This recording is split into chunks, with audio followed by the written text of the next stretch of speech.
Hello everyone, welcome জানাচ্ছি সবাইকে cook with নুসরাতে।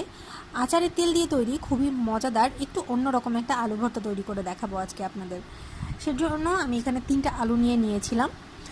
খোসা ছাড়িয়ে আলুটাকে 2 ভাগ করে ফুটন্ত পানির মধ্যে দিয়ে দিচ্ছি। অপেক্ষা করছি আলুটা ফুটে উঠে সিদ্ধ হয়ে যাওয়া পর্যন্ত।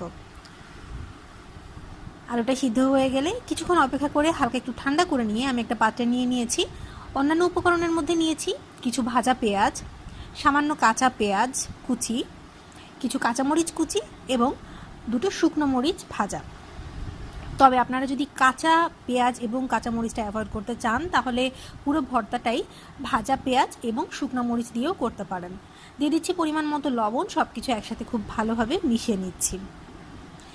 এবার এই ভর্তার মূল আকর্ষণ সেটা হচ্ছে আচারের তেল। আমার কাছে আমের ঝুরি আচার ছিল একটা, যে আচারটা সাধারণত একটু বেশি পরিমাণ সরিষার তেলে ডুবানো থাকে। তো সেখান থেকে আমি পরিমাণ মতো 3 চা চামচের মতো তেল দিয়ে নিচ্ছি। এই তেলের বৈশিষ্ট্য হচ্ছে এটা কিন্তু আচারটাকে খুব একটু টক একটা ভাব আনতে সাহায্য করবে।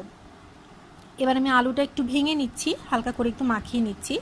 আলুটা হালকাভাবে মাখানো হয়ে গেলে আগের পেঁয়াজ মরিচের সাথে আলুটাকে খুব ভালোভাবে মিশিয়ে নিতে হবে। এই মাখানোর উপরেই কিন্তু আলু ভর্তাটার আসল টেস্ট ডিপেন্ড করবে।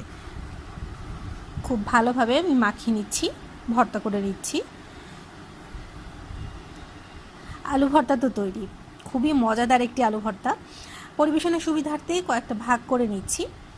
ভাজা ইলিশ মাছের মজাই আলাদা, সেটা আমরা সবাই জানি, কিন্তু এই প্লেটের বিশেষ আকর্ষণ হচ্ছে আচারের তেল দিয়ে তৈরি আলু ভর্তা।